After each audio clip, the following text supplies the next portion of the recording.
All right, happy belated Mother's Day, everybody. Sunday night, Russillo and I just watched episode 7 and 8 of The Last Dance. My two favorite of the first 8. I really feel like this gets into all the stuff that I really care about Jordan over everything else is the legendary competitiveness, the vindictiveness, the pettiness. Russillo, you like him more or less after these two episodes? Way more, way more. I keep waiting for the lead up where it was like, yeah, some of this stuff, he's not thrilled. You're going to change the opinion. I like him even more. I actually, as I've watched these episodes, Bill, I regret not appreciating him more in the moment. I love that every part of it's real. I love every single story. I've taken his side in everything. And this is not some MJ guy that had the posters. I can't emphasize this enough. I was sort of I'm annoyed at my 20-year-old self of not appreciating the greatness enough, because now that we've gotten to know him more intimately, I'm like, I love this guy. We told the story on previous podcasts about how I had seen the initial DVD that the NBA Entertainment made. They filmed them for the entire 97-98 season. I saw it probably 10, 11 years later. And like the Scott Burrell stuff, that was the stuff I really remember being fascinated by. That part and like how lonely he was on the road and him just having only security guards as his friends, stuff like that. But pushing Scott Burrell specifically was the part I remember standing out all those years ago, that he felt like he was doing the right thing, pushing this guy, badgering him. And meanwhile, Scott Burrell was just a nice guy. And Jordan saw something in him that he targeted and was like, at some point I might need this guy. There's something in there. I'm going to keep pushing. In 2020, I wonder if somebody acted that way, how it'd be received in the moment, week to week, month to month. I think when you see it in a documentary and all the stuff's happening 20 to 25 years ago, it seems a lot cooler. But it'd be fascinating if he was doing this now with the way the internet works and the 24/7 basketball cycle, and how every little slight and soundbite and story can blow into a whole one-day thing. I just think it would be a lot harder. The Burrell thing, though, is great in that, like, I would love, if I were Scott Burrell, if Michael Jordan cared about me enough to want to motivate me. The problem is if you're a teammate, or really any situation where there's this guy who's like great at what he does and you're working with him, if that person ignores you, that's the worst thing. So if the worst thing MJ did, and yeah, the Steve Kerr altercation isn't something you'd want all the time, but Kerr says it brought us together. I mean, guys get physical, stuff happens. I think sometimes we forget, like, these guys are doing something very physical and competitive, and they're all wired a little bit differently. And you can't have this stuff. Like, you can't do well at my workplace. Well, no one cares about your workplace. And for Burrell to be somebody that he was just badgering the whole time because he actually cared. The funny part is in the doc, Bill, he's like, yeah, and he basically admits, like, Burrell wasn't that great of a player and it didn't really work. And hell, he's a nice guy. And you'd always heard that, like, that was his buddy, because some of the UConn guys that had played with Scott Stores were like, this is crazy, but Scott Burrell's like best friend on the team is Michael Jordan. But was it a buildup? Was it a bit of a like buildup thing? Like, you're not going to believe, like, this doc is amazing. Okay. I love it. I'm enjoying it every night, but I always felt like there was going to be this part of it where we were going to start to see the side of MJ that was going to turn people off from him. And for me, at least, I think a lot of people, it's had the opposite reaction. It doesn't go into the times when he did this to people where it didn't work. Brad Sellers, great example. Dennis Hobson. Like, if you read all the MJ books, he would try this with different people, and sometimes it would drive the guy off the team within a year. And by the way, Bird was like that too in the Celtics. He had guys, Brad Lohaus was a really good example, where Bird McHale, basically Brad Lohaus had to leave the team. They just rode him relentlessly. They made fun of him. He got like a perm once, and McHale was calling him Fifi, and it was just, some guys just can't take it. It actually would backfire the other way. I think Cartwright was probably the best teammate that, if you read the books, like, he really went at, and Cartwright was like, I'm going to fucking kill you. Like, you won't, there's a line you're not going to cross with me. Next time you go to the basket in practice, I'm going to deck you and clothesline you and end your career. So, so guys handled it differently, but Parrish told a story. Somebody interviewed Parrish, who inexplicably is on the team in 1997 at like the tail end of his career. And he was just like, He's not still on the team? yeah, he might. He had some quote like, yeah, Michael knew, don't try that stuff with me. I would have just punched him. So I don't know whether, I don't know whether he picked certain people to do this with, but the Steve Kerr thing's a great one because that's a famous story of him punching Kerr. The part that doesn't get told as much is Kerr's the one who starts it by basically punching him in the chest, and he stood up to him. And after that, Jordan was good with him from that point on. But, you think about like the last 20 years, the rise of the anti-hero on TV, right? Starting with Tony Soprano and The Shield. The Shield, Oz, and yeah. You go all through all these dudes who were like, I shouldn't like this guy, but I do. And then it became more layered with like the Don Draper types and people like that. But the first type of person Boston like this Common. was Boston Common.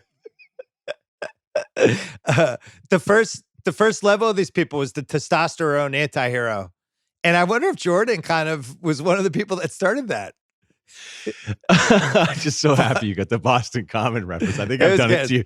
I think I've done it to you like 3 or 4 times in a year, and you're just like, okay. Yeah, that one if you finally landed it. I was just saying goodnight for the rest of the pod. When you win though, right? We all know how this works. We wouldn't be doing this doc if MJ hadn't won all these rings. And if you don't win, it's like, oh, this guy's really, he's just really kind of tough to play with. But he has so many great lines in this. And when he gets so emotional at the end of 7, I'm getting texts from people that I hadn't even heard from being like, I'm freaking out right now. Like people are getting emotional watching MJ cry, and MJ saying, look, I never asked you guys to do anything I didn't do. You know? And that's what I think is great about this pre-access era, even though we have the access to it now, but this thing where the world does not live on Instagram, and he wasn't doing any of this to show up. Like he wasn't doing this to go, oh, I'm so into it. Because that's kind of one of the things I think is so funny about athletes today. And some of these guys are still working their asses off, and they're better at it than they've ever been before. Super dedicated. There's also guys that post like a 15-second clip on Instagram, and it's like grinding, every day I grind. And you're like, no, you don't. Or I love the boxing videos. They're always my favorite. Like, still a little work to do. It's like, you're the one that put the video out. Like, you want everyone to believe that you're so into this and you're working so hard. And because we didn't know about any of this stuff, like this guy was actually doing it. He was expecting his teammates to do all this stuff, and you factor in all the winning. All right. Yeah. It may have been too abrasive. Not everybody is motivated the same way. Some people you have to piss off, and some people you have to completely leave alone or they'll shut down. And I'm sure MJ had his problems, just like some great coaches that can't quite figure out how to push all those different buttons. But I keep getting back to this thing, to see him break down at the end of 7, Bill, be like, hey, look, all you people that want to talk shit or say whatever, like, I beat all of you. I beat all of you, and I did it because I cared. So I'm not going to fucking apologize because I maybe cared more than the rest of you guys did. And that wasn't even the most fascinating breakdown of episode 7. The one I was more riveted by was Tim Grover almost broke down. Have you met Grover? No, but I mean, he's telling the story. Times. Yeah. He's like, first of all, he's so fired up that MJ gets knocked out by Orlando. And he's like, hey, man, when am I going to see you again? A couple weeks. He's like, I'll see you tomorrow morning.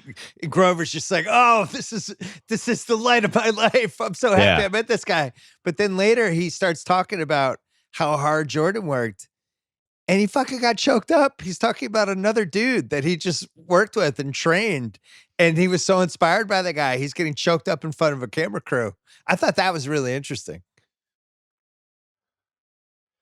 Yeah, and the Space Jam part of it, where that, maybe my only complaint of the entire doc was, if you have all of these Space Jam pickup game, if you have all of this footage, I would have loved to have just I told you this was joke when I saw the cut. It drove me crazy.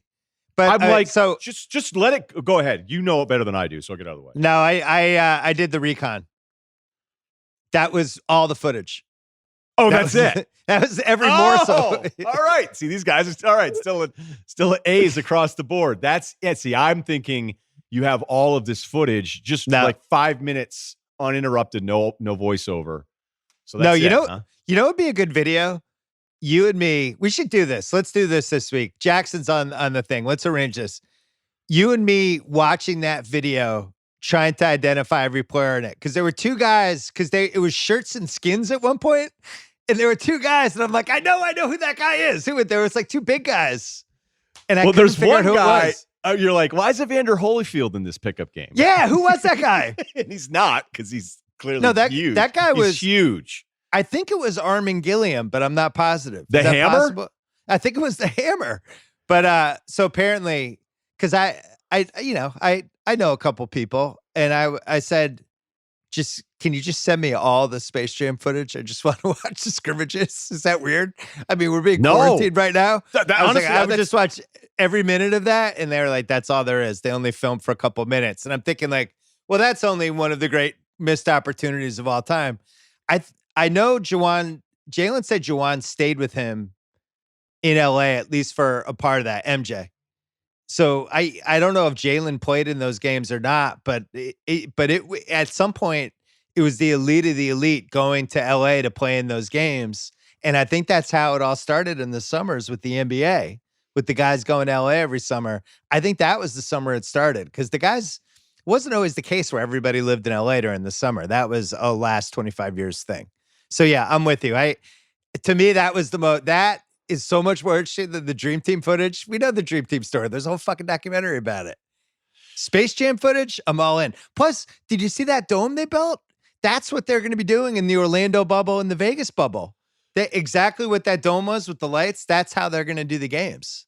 I could just imagine being a PA and then Grover coming over and be like, hey, can you get out of here? And I'd be like, well, I have a break, so I'm just going to get some shots up. Like, they built this for Michael Jordan, and we have like 5 All-Stars coming. I love that you're freaking out about it, because that's what I was doing, and I'm going, how do you not run more of it? I mean, I guess there just wasn't enough camera equipment around on Warner Brothers Studios to just spend 30 minutes shooting this practice. I don't even know why they filmed the minute and a half that they had. I mean, that's my point. If you got that, you got some clips, then what the hell was the holdup? Unless somebody said, no, you can't do any of this stuff. But yeah, I'll hammer the point one more time, is that when he talked about re-sculpting his body from baseball to basketball, when they set up the gym next to the court, hey, I'm going to get 3 hours worth of hoops in on top of filming and all this stuff. The only reason he was doing it was that he could go back and win championships. He wasn't doing it for anybody else other than himself. And that's the constant theme of this. Like, you may not like the process. You may not like some of the quotes. You may think this, and this. But if my goal was to be this guy and I actually accomplished it in comparison to the hundreds of other athletes that always want to be the best, I did it and I won. So, it's kind of a big F off at the end of that episode 7, where he gets really, and he's not even mean about it. He's super emotional. And it just, I think anybody that's ever, the pro athletes and stuff that are watching that stuff, it's going to be so inspiring. And he wasn't self-aware about it either. Incredible work ethic. But it wasn't one of those things where, he named a philosophy after it, or he just did the work, and exactly. Even like when they talked about in the baseball stuff, and the hitting coach is talking about when he played baseball, how he'd hit in the morning, he would hit before the game, they'd play in the game, then he'd stay after to, hit it until midnight, and then he'd come back in the morning and do the same thing. I mean, that's one of the many reasons why he was great. There was also the physical advantages, which we discussed in previous pods as well. The best body control of any NBA player ever. And was the perfect size. I think if you were starting a basketball player from scratch, you would say 6'6". But then when you throw in the work ethic, and that's, Bird, we always heard, like, growing up in New England about Bird's legendary work ethic. But Bird in the summers was mowing his lawn and drinking beer, and then he would use the season to kind of get back in shape. He was not a year-round work ethic guy. During the actual season, he was. Magic, same thing. Magic wasn't, during the summers, he wasn't working out with whoever the Tim Grover of the 80s was. So Jordan was the guy who brought this stuff in the league. And the other guy, who we're going to talk about later when we do the rewatchables, Karl Malone. He was the first guy who was really like, this is a year-round thing. I'm going to be in amazing shape. I'm going to be really durable. I'm going to play 3,800 to 4,000 minutes a year.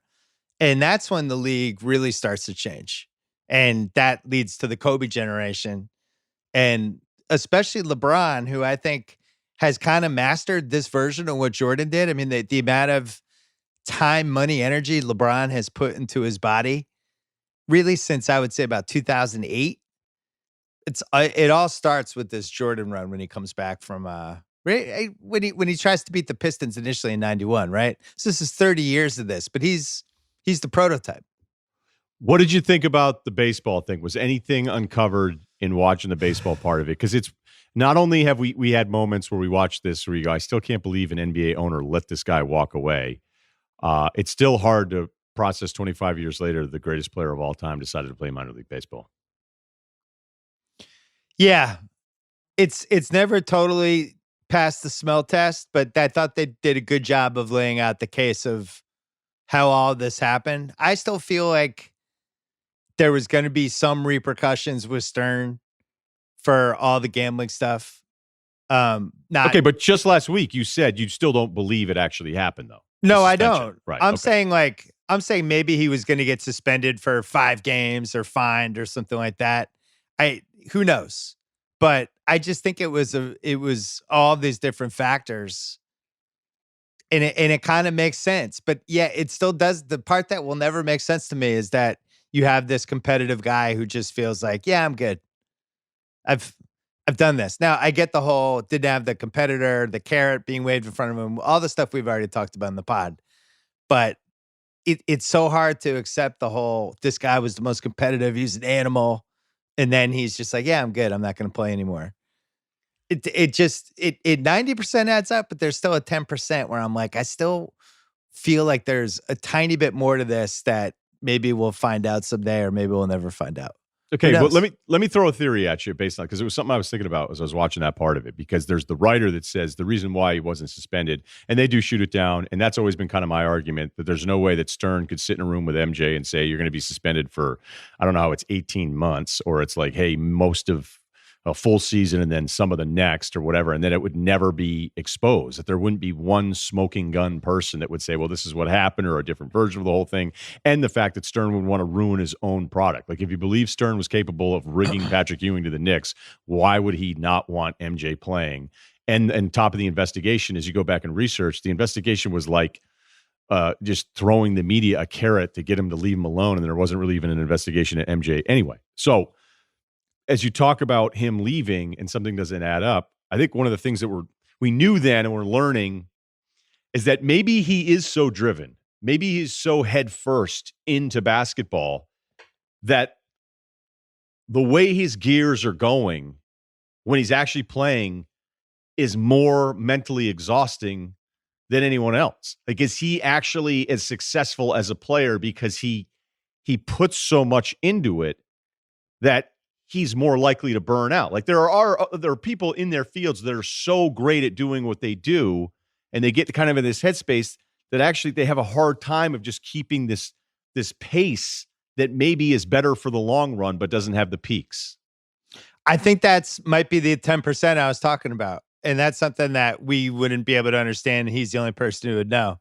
He was incapable of taking games off, and he's been very vocal about that through the years. Every night play basketball, there's people in the stands that have never seen me play before. I'm always going to try my hardest to try to win everything I do. And that's also the kind of person he was. I need to win at all times, every second of the way. And if he felt like he couldn't sustain that and stay at that level, and it just wasn't acceptable to him, and now his dad doesn't get to watch him anymore. If you had all that stuff up, it makes sense. But he's the only one he knows. I'll tell you this though, that guy from 1988 all the way through 93, and then the guy who comes back from 96 to 98, the load management thing, he just wouldn't have done it. And I'm not saying this is our era is better than this era. I'm just saying he couldn't have done it. I don't think he was wired that way. I don't think it wouldn't have been acceptable to him to have like a Thursday night game against whoever, Damian Lillard and the Blazers, and just be like, yeah, I'm going to take this one off. He just wouldn't have done it. So I think when you think about that layoff, and we talked about this a couple weeks ago about, if he hadn't retired, he would have won 8 straight titles. I don't think so. I don't think what he was doing was sustainable. And you even see that in the 97 finals that we're about to talk about, heading into 98 where there's real atrophy for him from the day-to-day basketball thing. Like his percentages just go subtly down. Like it's harder for him to get his shots off because he played 304 games out of 304 in 3 years. Never missed a game that last 3 years. Not sustainable, I don't think. I agree with you on the load management just of his mindset, but there's also this kind of thing like when it's not an option and it's not part of professional basketball, no one was going to do it. We used to have that in baseball where guys would play 162 all the time, and now it just seems stupid. Right. I'm not the biggest Ripken load thing. management guy. Yeah, like that's actually dumb. Yeah. Like it's unbelievable accomplishment, but I don't know that not being able to hit for a week and going 0 for 4 because you're just grinded after going like 100 straight games. Like, so even though I can be anti some of the rest arguments, certainly not all of them, if it were socially acceptable, the NBA socially acceptable, MJ may have taken a couple of those games off because he wasn't doing anything different than anybody else in the league. But it's hard to even fathom that considering every single episode, you just see that he's just different. Do you think Kobe, after 8 episodes of this documentary, do you think Kobe's career is even more interesting? I mean, I knew we were there for all the Jordan stuff and then all the Kobe stuff. And it was always apparent how much he was impacted by everything Jordan did on the court, off the court, work ethic, the tireless competitiveness, all that stuff. But then when you actually watch this all together, it's a lot of what Kobe ended up preaching when he played, especially the second half of his career, when he started talking, when he did the Mamba stuff and started talking about inspiring his teammates. It was basically the more vocal version of what Jordan did this whole time, but never talked about it. And then Kobe was doing the, here's my mindset on all of this version of it. And I don't know which one's more interesting, to not know it's happening in the moment or to hear somebody talking about it the entire time as they're doing it. I am more of a subtlety person, but you could make the case either way. None of that part is all that new to me. I just look at patterns and the way people talk and his whole cadence, the way he would emphasize words in a sentence, the way the tone he was at. Kobe was doing an MJ impersonation the entire time. And that's fine because like at least Kobe was the kind of guy who could back it up with his work ethic and caring about winning and all that different stuff. But I mean, Kobe wasn't just tasting his own legacy. I think he was trying to emulate MJ the entire time. And when I would say that when Kobe was still playing, you'd get pushback as if it was some kind of like, oh, you just, it was like a dig on Kobe. Yeah, you're digging on Kobe. And you're like, look, I mean, this is undeniable. Like you ever hear Billy Donovan talk and go, whoa, dude, like how impressionable were you when you were around Pitino? Like Billy Donovan talks just like Rick Pitino. It's weird. It's almost like, wow, like when he was coaching you at Providence, like your pattern, the speech, the whole thing is the same deal. So like when Kobe did the 2009 Orlando finals deal where he was just pissed off at everybody. Remember he was doing all those post-game pressers? Yeah. Like I felt it was a bit more of an act, but if that was the act to motivate him, like Jordan never had this peak and valley thing. Like he was always kind of, whatever he was in his own register. Where Kobe, you kind of didn't really know what you were going to get all the time. In 2009, he went real hard on this me against the world thing. And it was it was going to be his first ring post Shaq, which we know how important that was to him. But then when Kobe kind of at the very end was like, oh, this is all done. And then was everybody's favorite. It was a real quick 180. So like Kobe had a bunch of different personalities that he seemed to go to where even though he was impersonating MJ always just felt steadier, if that makes sense. I think that was why I had one of the reasons why I had such a hard time with Kobe during his career, because I always felt like it was this carefully crafted MJ homage impersonation, something like it. But to hear him talk about it on the documentary, I thought was really cool, where he's just like, I don't win 5 titles without Jordan. He gave me advice. I learned every single thing that I ended up doing from him. So it's not like he was like pretending it wasn't happening. Like he was totally honest about it. But look, it's way better. It's way better than Deion Waiters doing an MJ impersonation his whole career and trying to carry himself that way. And then you're like, what's going on? You know what I was thinking as I was watching this tonight? That Jordan ends up June 1993, he's in the finals. Then we don't see him again until March 95. So he's gone 21 months. The three greatest athletes I've seen in my life were Michael Jordan. I caught tail end of Ali, but I barely remember it. But at least I was like alive and coherent and pooping in a toilet. So I'm counting it. Congrats. And then Tiger. And those were the three guys that I think hit this level that was just higher than everybody else who did their sport in the last 50 years. And all of them had layoffs for completely different reasons, right? Ali loses almost 5 years with the Vietnam protest thing, like gives away his title because he's so convinced on this thing. Jordan leaves the baseball, which we just discussed. And then Tiger gets the combination, the knee surgery, and then the stuff with his wife, and he's basically gone 2 years. It's so strange that both of them leave for at least almost 2 years, and then in Ali's case, twice as long, and then some. When they were still like technically in their primes, Ali was dead set in his prime. Middle of it. I mean, Ali is just. I think it's just under 4 years for Ali, right? And something like it's between 4 and 4.5. I can't remember. So Ali doing it as a fighter, you can just see that he's robbed of those years where you're supposed to be in the ring. And look, he comes back. He's still incredible, but he just looks like a different guy. I mean, everybody. You could hit him when he came back. He was. Right. He was 85% as good, but it's very similar to the Jordan thing, where when Jordan comes back for the second 3 titles, he's not the guy that he was the first 3 titles, but he figures out all these different ways to basically be the same guy. And that's basically what Ali was doing. He just kind of reinvented And think about himself. that. Yeah. And I don't know that I can turn it into like what's harder to do because I still think any combat workout is so far beyond, rowing sucks, running sucks.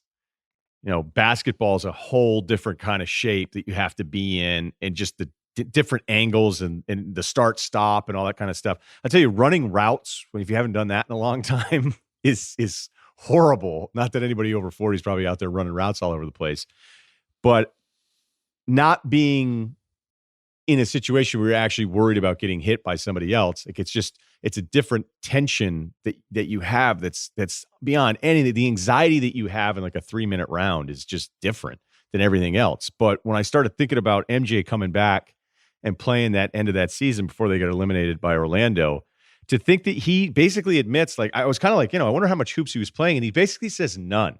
So to not really have played any hoops for 18 months and then come back right into an NBA game, that might be more insane than just a fighter coming back to fight a few years later, even though I think fighting is tougher than everything. Yeah, because Ali was still training during that whole time and, staying in shape and sparring people and stuff like that. The baseball body thing, we talked about it last week when we did the Orlando thing. It's not, I don't think it was the reason they lost. They kind of gloss over the whole Horace Grant was on Orlando, wasn't on Chicago part. But, he clearly wasn't 100% himself. And you could see it the next year when he comes back. There were some things there were some like very, very deep, nerdy basketball things that I took issue with in this doc, in the last 2. Okay. Like the Charlotte BJ Armstrong thing. It was, first of all, a little too much BJ Armstrong. Just in general, it just was. Like, I'm sorry, no offense, BJ, but that Charlotte team, they were never beating the Bulls, and it's not like Jordan came out. It wasn't like the LeBradford Smith story where that was all true. He was like, I'm going to score the same amount of points he scored against me, and then he basically did. He didn't like destroy Charlotte by like that. The box score doesn't back it up. And then in the Seattle finals, it was the same thing where like he just wasn't that good in that series. I think he really only had one really, really vintage MJ game. I think they were really tired by that point of the season. And the Peyton stuff, I honestly think it was this simple. They lost. They were up 3-0. They thought they were going to sweep. They blew game 4. They were like, we weren't focused.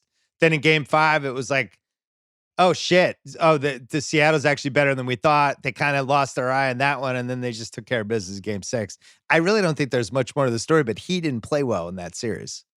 And I know what they have to do in documentaries, and obviously my friend directed it, so it's not criticism because you're trying to present, the narrative that's pushed along what you're doing. But he just wasn't that good in that series. He wasn't.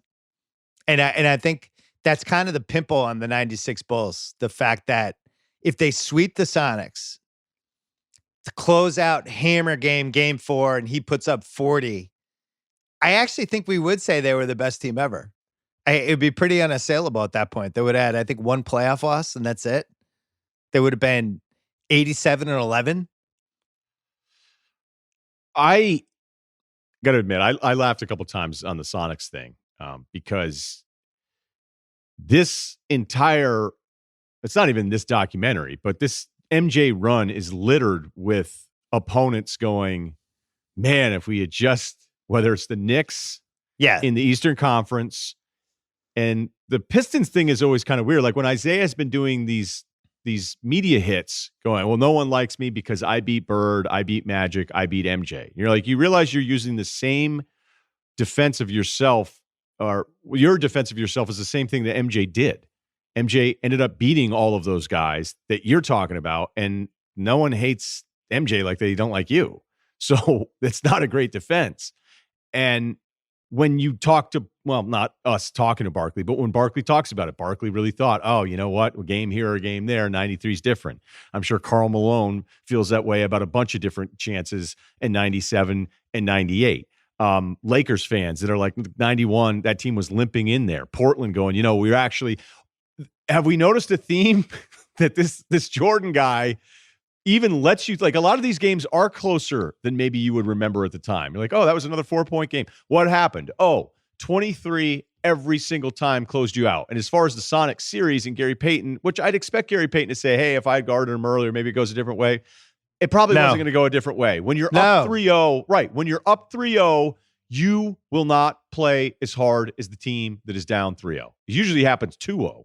And so also, the Bulls, that happened to them how many times over in the 90s? There must have been 8-9 times where it was like a closeout game. Yeah, they would always let up at the wrong times. It was the history of the team. So, yeah, I didn't.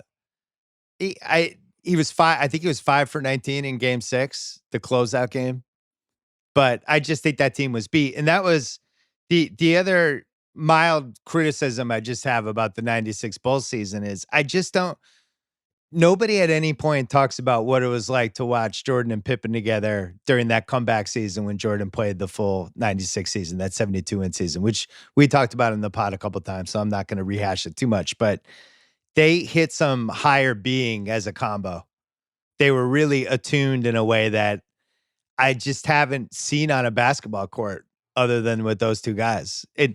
LeBron and Wade they got close, especially like in the 27-game winning streak, where at that point they were year 3. They had the continuity and the chemistry they had. It started to get there. I think Steph and Clay have had that to some degree, but I've never seen it like with Jordan and Pippen that year.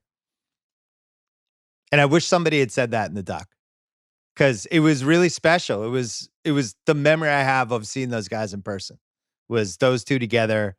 And how sick they were on defense, the two Kawhi thing that we joked about, that analogy. So I don't know if you know this, spoiler alert, but they end up winning the title in 98 too. That's how this doc ends. If that's how it ends? They beat you know how they led? It was like, what's going to happen with this Pacers series? Oh shit, are the Pacers going to beat them?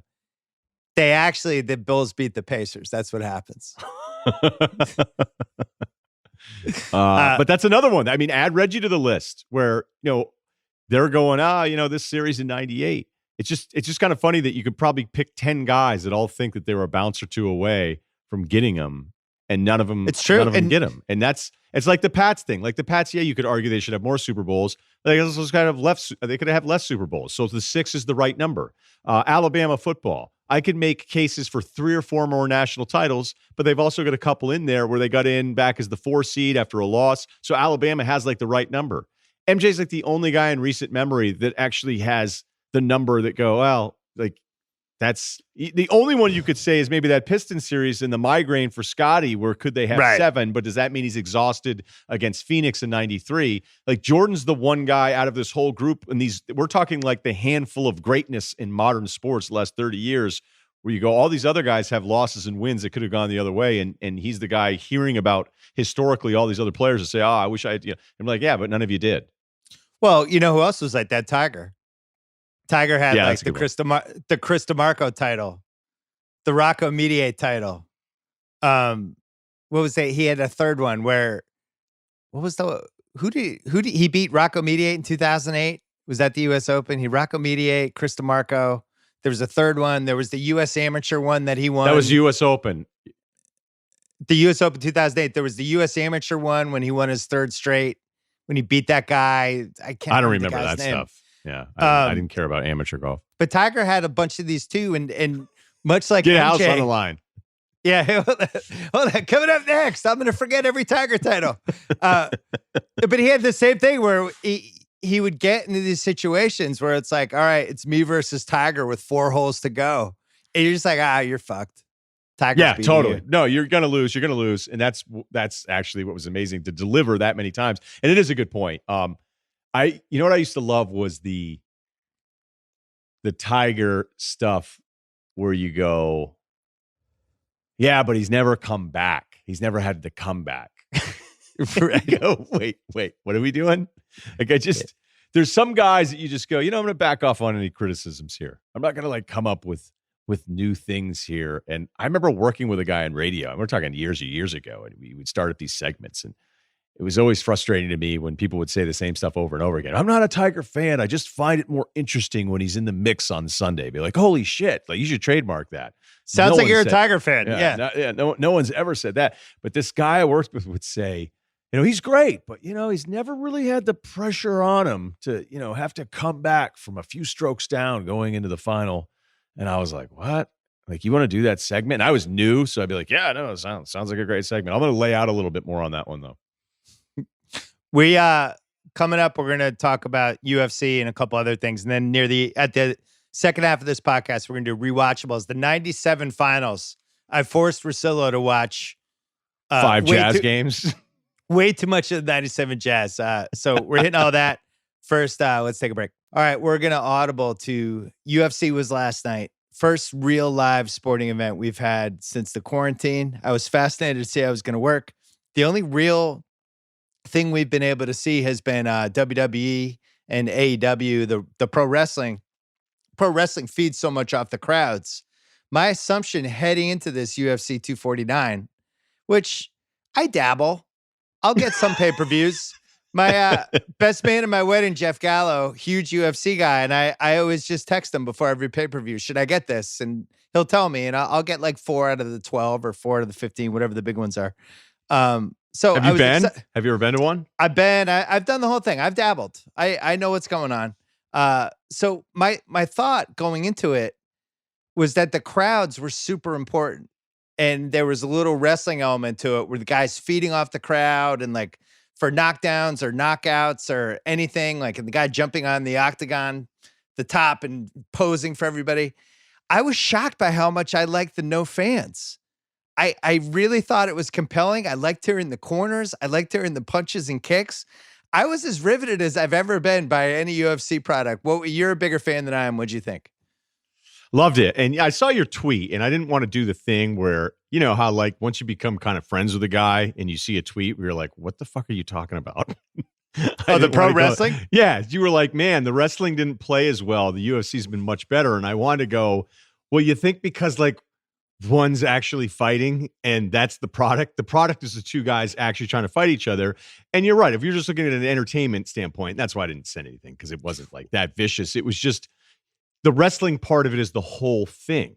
Like if the focus is just on 2 guys in an empty arena, it's not as cartoon. It's weird to be cartoonish when the fighting isn't real, and you can't really even compare it to the UFC. I mean, the UFC ultimately is like, how are these 2 guys going to handle each other? And the wrestling component has so many other things that it's leaning on for it to be this big event. So I'm not even dissing wrestling. I just think they're so different. The reason I did that was because it was just so weird to watch wrestling with no fans. I couldn't get past it. And it has some disadvantages because they're not actually fighting, but the grunts, the kicks, the pounding on the mat, things like that, the sound effects were way better, but it felt off the whole time. Watching the UFC made me realize, like, do we even really necessarily need the fans at these things? So wait a minute. We're getting so many other elements in this telecast that I found so much more compelling than just cutting to a section of fans screaming. So you've been now. This is funny because it ties into all the MJ stuff. But now the debate is, one of the many debates that are out there is the Chicago Bulls entrance in the '90s. Is that the greatest entrance in sports? And it's hard to kind of go against that. I think there's some college football stadiums that are right up there, if not better than it. But it's kind of hard to argue. Like, we're not talking about MJ being better than an entire college football program, but there's some stuff in the South that I would put up against anything. Yeah. But Conor McGregor coming out and seeing him live when I went to go see him in Vegas once. And first of all, I mean, this doesn't count as the entrance, but to see the Irish Goons, and I mean that as a compliment, I mean, they are just another level. Like, you think you see guys get drunk at SEC football games. Like, these guys there was like 10 or 12 dudes who were arrested before they even got in. And to have a place be that pro-Irish, which is crazy because it's the States, and the guy that McGregor was fighting when I went was Mendez, who's like a West Coast guy anyway. And you've got this Irish hymn right into Biggie. Like, that's unbelievable. So, like, those entrances are so important. But then again, once the fight happens, it's all about the fight. So, I mean, it was a great card. Gaethje is this guy. Like, he's won fight of the night, like, basically every time he goes out there. And the beating he put on Tony Ferguson, who hasn't lost in forever, and the fact that Ferguson, I mean, it was just as entertaining to see Ferguson take every single punch, and then they finally call the fight at the end because Ferguson's insane. But I just think that it's so much more of just two guys with everything on the line. And I thought that Anik, who's going to be on with me Tuesday, John Anik's going to be on with me Tuesday with Rogan in DC. Like, Boston guy. They kind of were all like buying into the idea that, like, this is weird. And then they noticed that some of the fighters could hear what they were saying. And then fighters started saying in the post-fight stuff, like, I could hear some of the stuff DC was saying about what I should be doing. Hardy even said that. So you lose the theater, right? The coolest entrance I've been in person for was when Ricky Hatton fought Floyd Mayweather, which I went to. And when he came out, and same thing as the Irish Goons, like, just half the stadium losing their fucking minds, flags, singing. And the theater and the entrance, you're right. It's one of the best things with the UFC. I'm saying the stuff we gained, it's a lost gain thing. We gained some really cool stuff. The fighters in the post-fight interviews talking about how they could hear the announcers, and Greg Hardy saying, yeah, I heard Daniel Cormier was telling me how to avoid those leg kicks or whatever he said. And so I decided to change my strategy. I was like, oh my God, the guy heard the announcers in mid-fight. So I did a tweet last night about what NBA team would be the most affected by that. It's clearly the 76ers.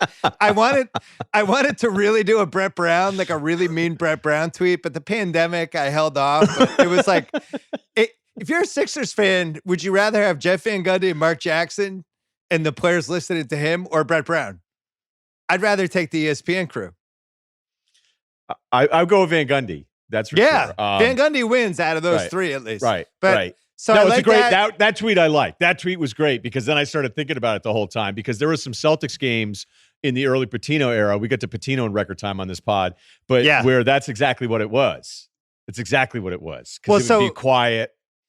Here's what was crazy about the Ferguson fight, which was one of the most brutal sporting events I've ever watched in my entire life. I mean, it was really like you're worrying this guy's going to die, and then his history is he's the boogeyman, and it just, even in the post-fight interview, he's completely eloquent and putting his thoughts together, and you're just like, you just got punched in the head 120 times, and you're thinking about Gaethje's. How do you say his name? I'm going to fuck it up every single Gaethje. Yeah. I want to call him Gaethje so bad but it's the spelling versus the pronunciation is so off. But Gaethje's, I kept thinking, like, well, what if he breaks his hand? Like, how many times can you punch somebody flush in the face before you, like, fracture a knuckle, before you have a hairline, something, before your hand starts to swell? Because these were all, like, plus shots that the history of his career. These guys either go down or get wobbled with half of those. Ferguson's just going forward. But anyway, Ferguson got wobbled a couple times where you're like, okay, he's done. Like he was doing some leg stuff where you thought both of his hamstrings blew out at the exact same time, or like somebody just went, Carl Spackler on the old Achilles in the back. And I thought, oh, he's done. And then he recovers. Like he's a mutant. And I have so many of these fights where I'll look at the guy that loses and gets worked, where I have just as much respect for him as the guy that won. But Gaethje's that guy. Everybody's kind of been talking him up a little bit more and more. I mean, Anik, again, who I said we're going to have on, when I did, who do you think is the toughest human being you've ever come across in the UFC? Last year, he picked him. So I was like, wow. And I'd sent that tweet out last night going, Anik called this a while ago. He's been really good on that stuff. I lost. I had a parlay with the heavyweight who knocked the guy out in 20 seconds. Ngannou with Diaz, who I ended up losing that one. But I rallied back. I chased with Gaethje. 2-1 underdog in this. But, with the no fans and just with the sounds of the fight, it actually started to get really brutal. It was 25 minutes of that, and you're getting no crowd reactions at all. And I was thinking, like, first of all, if there's ever been a big spotlight shown on the brutality of how tough some of these fights are, like, here's your 25 minutes right there. And the second thing is, like, it actually probably helped him there wasn't a crowd, because there were times when I think he would have tried to chase the knockout, which is kind of what Ferguson wants, right? He wants you to get super excited, and then all of a sudden in the fourth or fifth rounds, you're done. But because there was no crowd urging him on, he was able to just, it was almost like watching Jordan, these Jordan games were doing. He just had command of every moment of that fight. I thought it was an incredible performance.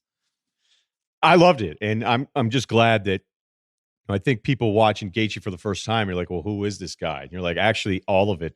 Like, he didn't even have to go to the ground last night, and he's great at that too.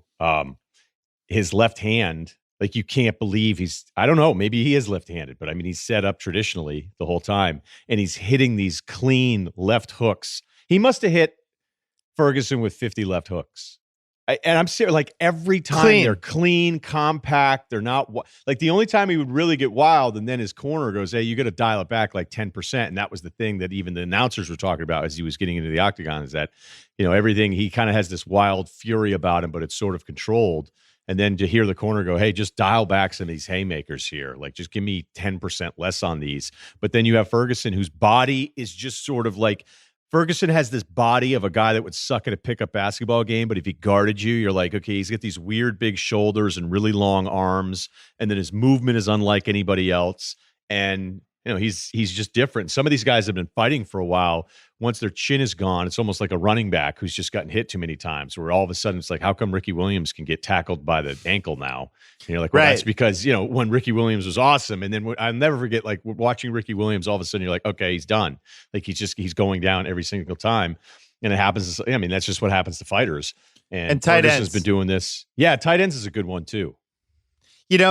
Ferguson reminds me of those guys in the Kumite in the montage, the beginning of Bloodsport, where they all have the different weird fighting styles. Where there's like that one guy who's just on the ground hopping around, and there's like the big bear hug guy, and then it's like, here's Ferguson. He has no style. He's doing spin moves for no reason. He's falling on the ground. He's going left, right, and he ends up nailing Gaethje with the uppercut at the end of the second round, which, in my opinion, the uppercut, if the guy's leaning forward and you land the uppercut correctly, is the most devastating punch of all punches. I have that in pole position, and he hit it perfectly. Gaethje was leaning forward the way you'd want it to, and I have no idea how he didn't get knocked out. You should get knocked out on that every time. I don't care who you are. I don't care how tough you are. That's a knockout. And he just admitted he was fine. I didn't understand it. That was the Tyson thing. When Tyson was right, when it was prime Tyson, it was this compact left to right head movement. You couldn't really square him up. And then he got underneath you, and it was that uppercut. And that's why, whenever anybody would say, like, well, Tyson really struggled with some of the bigger guys, but like, not when he was younger. I mean, these guys were like big trees falling all over the place. So, yeah, I mean, once Tyson had probably been as unhealthy as any professional fighter we've ever seen, and things caught up to him. But early on, Tyson used to chop all these big guys down. So whenever anybody would talk like Tyson versus the other great heavyweights, it'd be like, oh, he would have look, he'd have trouble with Ali because it's Ali. But Ali, I don't know how we ended up in this whole thing. Maybe it's because of all the LeBron MJ stuff. But yeah, Gaethje, watching him, just go back to that. Like I just was double checking. He was an All-American wrestler, and he never even went to the ground against Ferguson. So that's where the some of the other guys that he'd be lining up against, where you're like, he didn't even have to show that part of him, yet he could stand up and exchange blows and just pepper Ferguson for a half an hour and not even have to do some of the other stuff. Tyson's uppercut is one of my 3 or 4 favorite boxing weapons. Like, I always loved the Frazier coming out of the crouch left hook. Ali's the greatest fighter of all time. It was like his kryptonite. It was just how it was thrown, the way he launched forward, it would just land on Ali. And this, even in the first Ali fight, it was like peak Ali, and he would still get him with it. He just couldn't figure it out. I love that one. And then the Hearn straight right off the jab, most memorably in the Duran fight, which is still probably my favorite knockdown. That's your favorite out of all those? It's just it just flush. And Duran was like, he's the all-time, nobody did that to him. No, he's toast. And he's toast. He dies. His spirit leaves his body. It's unbelievable. What about the Mickey Ward head, body, head? Oh, that's a good one. I like it. What I really thought was notable about the UFC last night, other than I just enjoyed having sports and unpredictability and people watching a live sporting event, not knowing how it was going to end again and all these different things, was it made me wonder what the NBA would look like with no fans if they took some of the lessons from the UFC pay-per-view. Most notably, if you had the mics picking up the sound of the game and the guys talking to each other and the grunts and people muttering at each other and swearing at each other and all that stuff, I don't know if the NBA would have the balls to do that, to basically remove the trampoline from the game, so that if somebody falls off the tightrope and somebody calls somebody a motherfucker or whatever they would be worried about in that situation, maybe you'd have a tape delay, maybe you could bleep it, whatever. But if you could hear the conversation on the court, it would honestly be like what it was like to go to a game in the 80s and 90s before they started playing music. Because before they started blaring the music during the actual game, if you're sitting close enough, which I was fortunate enough because my dad had good seats, you could hear the people talking, you could hear the coaches, all that stuff. And I do feel like it would be an asset for the NBA games. Do you think the NBA would ever have the balls to actually do that? Well, hey, now you're pitching something. I was pitching this to my roommates on the couch over 20 years ago, where I was like, there's got to be a way where we could mic everybody and then maybe have it just be on HBO, which is kind of what the NFL has done anyway. I would love it. You would love it. I think all of us as NBA fans would love it. But I think a lot like those coaches' corner, the huddle, the reason they all suck, for a while there, I'm like, Scotty Brooks just says rebound at the top of his voice every single time out. And you're like, no, it's edited so that nothing strategic is given away and nothing is given away that makes any of these guys look bad.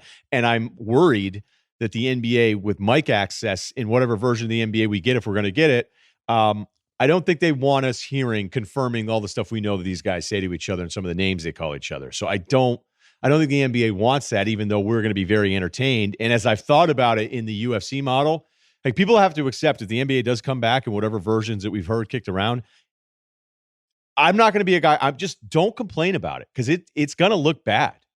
Other than the uniforms, it's going to look like AAU stuff. Like when you were watching these rewatchables that we're doing and thinking of no one in there for playoff games, like, I know you brought it up and you're like, this is going to be terrible. It's going to be a necessity, but I get it. Like, it's not going to be great. And I think it's kind of a waste of time complaining about it. I think it could be cool if they open the door on the sound. But what you just talked about, like, I lived through it when we did the courtside show for HBO in 2018. A show that we had everything in place. And I thought it was a really good show, except for the piece where we just couldn't get the real behind the scenes stuff. They just wouldn't give it up. And one of the reasons was, I think like about 10 days before we started filming that show, it was for the 2018 finals.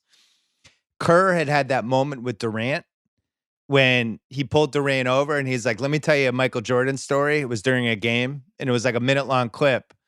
and it became a big thing on social media, and Kerr was furious that they used that clip. He's like, why is that on the internet? Like, that's me talking to my player.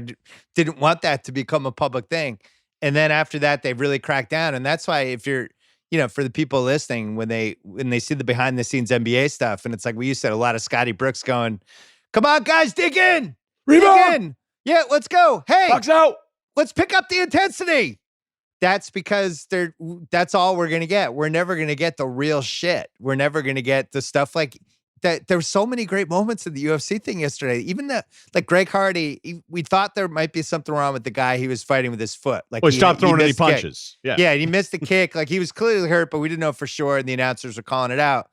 And then at the fight ended, normally you'd hear the crowd cheering, but we could actually hear them talking. And he's like, my foot's fucked up. My leg hurt. And Greg's like, oh, man. So, and he's like, oh, fuck. Like, Greg Hardy was mad. He wanted a better fight. But that's a moment we never would have had if you could hear the crowd. So I don't know. I thought there was a lot of good stuff. We should point out, Joe Rogan was a pantheon performance by him. Being no gloves, no mask. He's touching everybody. He's walking in splattered blood. He just could not have been less afraid of the elements. I loved it. All right, it was a macho performance by Joe. He really was over the top. Yeah, that was something they weren't going to do. They weren't going to have those guys wearing masks. No, they just weren't. So I actually think it might have been something like, you're not wearing masks. But he was touching everybody though. Yeah. At one point, I thought he was just going to rub his hands in the blood or like drink a spit bucket or something, just to like really push it over the top. But what's funny is they were all spread across. They said they weren't sitting together when they did the announcing. They said they were in different parts around the ring, which I thought was. But then when they did the stand up, they're right next to each other. That was weird. There was some video they were running back, and it was kind of like the triple box deal where it was Anik and Cormier, and then Rogan, and then once you get in there, and then there was a post later on. The Pettis-Cerrone fight was good, and it'd been what, 7 years since they had fought, I believe, and Pettis got this one again too. But then they were hanging out later with Pettis with the Coors Light, Cerrone with a Bud can, and they were like arm in arm. And I was waiting for somebody to be like, "Hey, guys, like, oh, you can hang out," and then you're like, "Well, we just rolled around in each other's bodily fluids for." An hour. So, right. Well, not an hour, but you know what I'm saying? Yeah, we're good. If we had anything, we gave it to each other. It was a big night for Methuen. Yeah. That dude's nose was caved in. He couldn't have been happier. He's just like, yeah, I won. I don't care. His nose had a big dent in it. It's just pouring blood. It's like, it was a great fight. I had a good time. These guys are a different breed. They really are. They're a different breed. Most people would be like, my nose is caved in. I should probably go see a doctor. He's like, I'll do this interview for 10 minutes. I'm good. Yeah, they're different in the sense too. Like, I think it was the Cerrone fight. I forget which one. I don't know. Whatever. And it happens all the time. So this isn't exactly something new.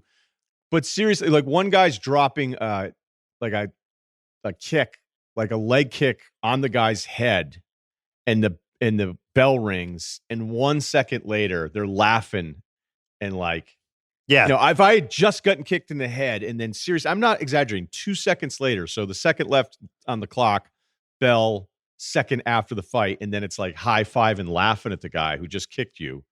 It's just such another level. And then, yeah, the Methuen guy, Cater, he, salt of the earth. You just love those guys, because then as soon as the fight's over, big win for him. People didn't think he was going to win that one.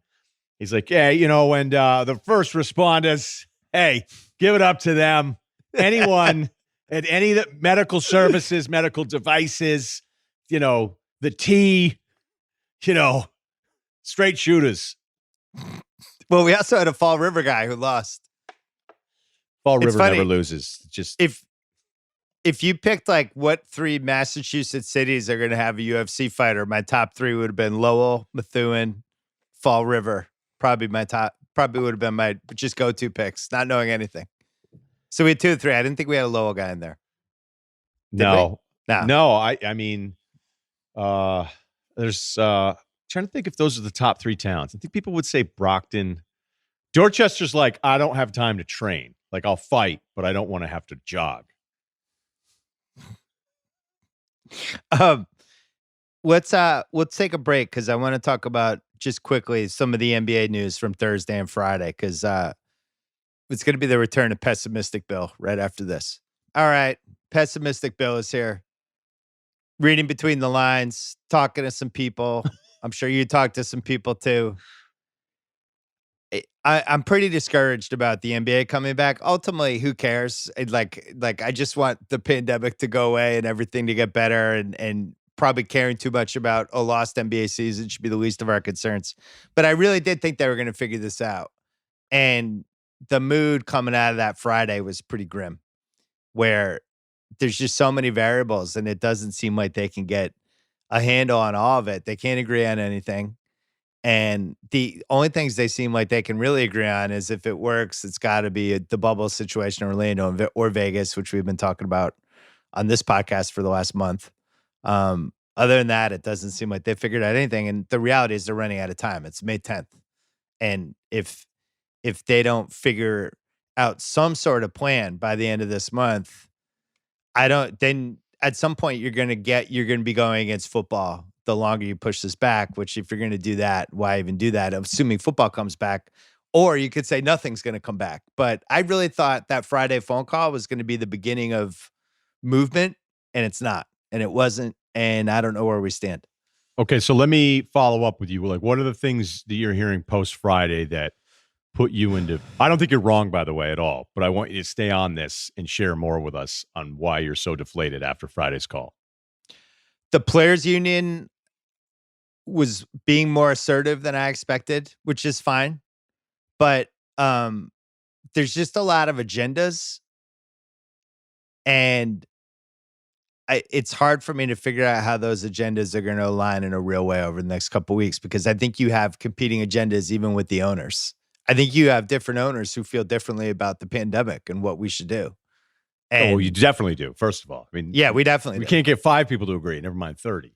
Yeah, I think in a weird way, I thought the owners would be more of like an LA, New York bubble type of situation with how they saw things the same way, but it's not. And I think you have some guys who are like, well, fuck this. If we're coming back, let's play it in the arena. And why can't we have limited fans? And then you have other people like, this is wrong. We're going to get all these tests, and we're going to be taking tests away from other people. It's not worth the PR hit. And I just don't feel like they're off of the ground floor of a lot of these discussions. I don't know what they've been doing the last 2 months. I know they're being careful. I know they're trying to learn as much as they possibly can. But now we're at the point where at least a plan should be in place. If we feel good about this plan, how are we going to do it? How many tests would we need?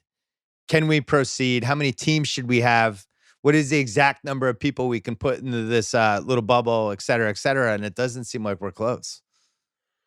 No, and I knew that from everything that I'd heard. It's just every day is throwing together different ideas, but here's kind of the deadline of when we need to make a decision by. And like, here's the first timeline. Remember, I mean, the first time we really even did a pod on this, it was, hey, it's going to be 60 days out. And I think by the time we get done doing the pod, it was going to be 90 days out. And I think 90 days is that's still into next month.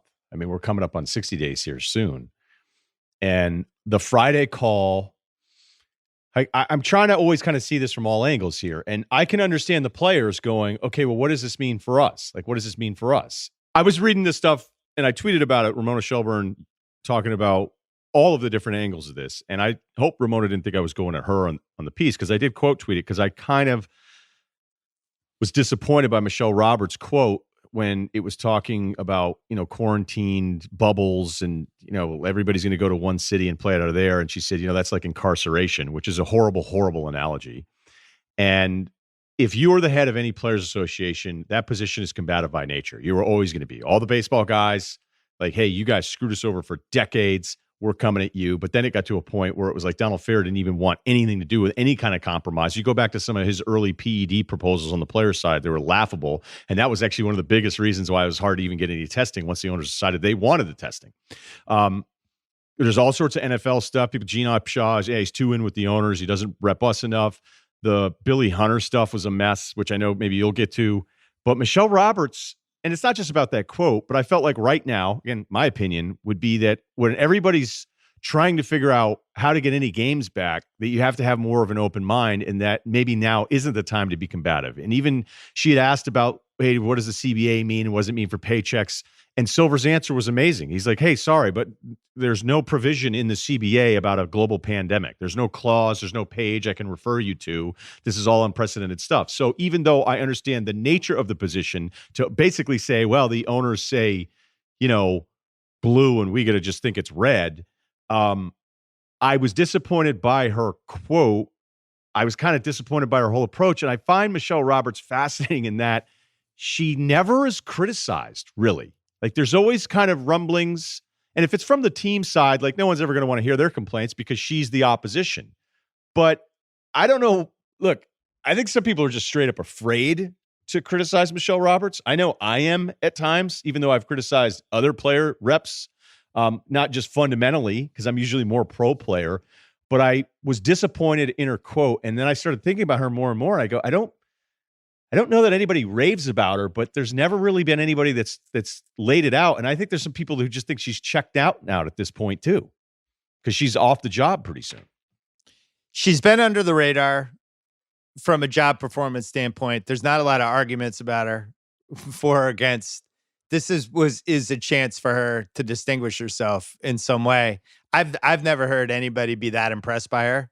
I don't want to, crush her, but I've never heard one person go, who's unbelievable? That Michelle Roberts. Maybe it's impossible to find somebody in that job. I think this was a chance to distinguish herself, and she didn't. But I think the overriding factor right now with all of these people publicly, and I'm talking about players, owners, union people, networks, they're going to need a bunch of tests if they're going to do this. That's one thing. All of them are afraid of the PR backlash to that. Totally. Yeah. That is paralyzing. The second piece is that Trump has met with Silver and, a bunch of the other commissioners and some of the owners. And I think Adam, out of anybody, is really hesitant to make it seem to his players that Trump and all the baggage that he has that we don't have to go into, bullied him into coming back. And he doesn't want to even be accused of that. Because you have to remember right now, Adam in 2020 is basically still throwing a no-hitter from when he took over the league. And he hasn't really had a huge L. He hasn't had a huge loss. And this, like having players come at him being like, you just want us to come back because Trump wanted that. There's just doors being open now for him to get criticized, for the league to get criticized, for the owners to get criticized that they haven't really dealt with in 6 years since the Sterling thing. And I think just everybody's being really, really, really careful. I don't think everyone can agree on the right circumstances, the right pieces of the agenda to really care about. And the reality is they're running out of time.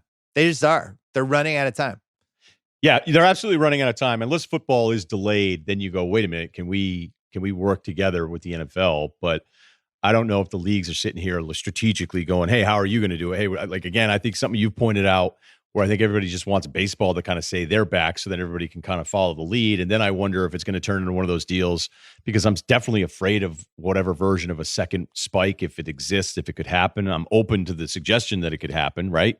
But would it be a guy test positive, and then that means you're justified in testing all your players, and then that guy just goes home and you keep playing? Because the first version of it, Rudy Gobert's testing positive. Okay, no basketball, no hockey, no baseball. All right, like everybody shut it down.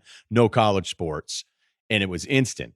If it takes so much planning and so much going into ramping this thing back up, is the version of it like, yeah, okay, a guy tested positive for coronavirus, and we're just going to get him away from everybody and test everybody else. The other thing on the testing too, the PR part is massive. Every league that I've talked to has brought it up multiple times.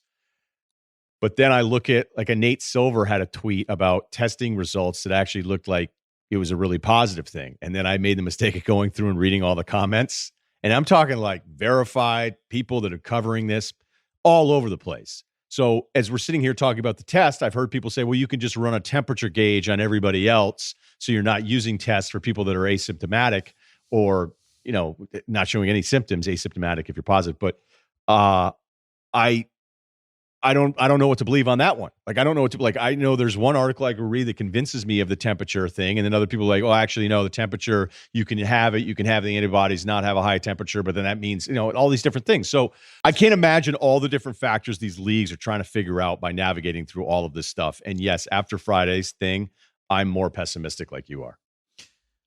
It was also crazy to just hear them come out and actually say what we've heard people whisper and talk and things that we had a good guess that it was going to play out this way, but to hear them actually acknowledge it, that the attendance is 40% of their revenue. You can fudge those numbers any way you want. I know to a certain degree you can't, but they're pretty careful about not just coming out and saying a round number that somebody can latch onto like that. And they did. They're like, our business is down 40% now because of this. Like, just starting with no fans in the arenas. Then the second piece was, we don't think we're going to have fans in our arenas even for the 2020-21 season.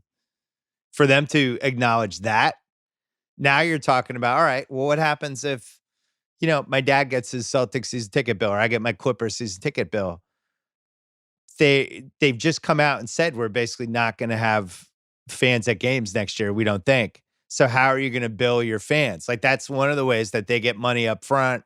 You can put the money away for 6 months. That's why you see NBA season ticket holders, they get, buy your playoff tickets, but you also have to buy next season's tickets and a layaway plan, or pay all up front. You get this off because they're trying to get that money in April for games that don't start until the end of October. They're just putting it away for 8 months. There's no games. You're paying way ahead of time for entertainment that you're not even getting yet. Are they going to make us do that? There's all of these things. This is why I'm just getting more and more pessimistic, because these are massive decisions. It's not just one decision. It's like 12, 15, and everybody's not on the same page. Yeah, and, that's kind of what we learned on Friday. I mean, that's why both of us are kind of sitting here being like, man, and back to the Michelle Roberts part of it too, where I would go like, hey, I thought the players wanted to come back and play, but the way she sounded, it's as if, okay, if you guys don't want to make any compromises, like, are all the players good with losing the rest of their money? Or are they thinking, hey, the checks have kept coming in because the owners haven't cut that off yet, even though the revenue's taken the hit? But I guess even with the 40%, and I think the 40% number is the entire thing with them. Yeah, it is. So it's not necessarily 40% of what you were expecting to make this season. It's 40% of the remaining stuff. I'm talking it's really for next season. Yeah. Right. But that's why I would have thought it's some version. I mean, not losing the TV money is still the most important thing. But I would think more than anything. So I get that it's some kind of loss, but I can't imagine owners are going, well, if I'm not going to make any attendance money, I'm okay losing it all. And that's the same for the players. Who was the one who said, I think it was Silver, who was like, we want to keep best of 7 for every round if we do this. Yeah. I was shocked by that. I actually think that's dumb. To me, this is a chance to rectify something that was dumb in the first place, doing first round best of 7. Make it so that, if you get a 3-0 lead in the series, you win the series. So whether you're up 3-0 or 4-1, series is over. I was happy. I thought one of the benefits of this whole thing would be that we wouldn't have these stupid first round series dragging on when one team is clearly better than the other team.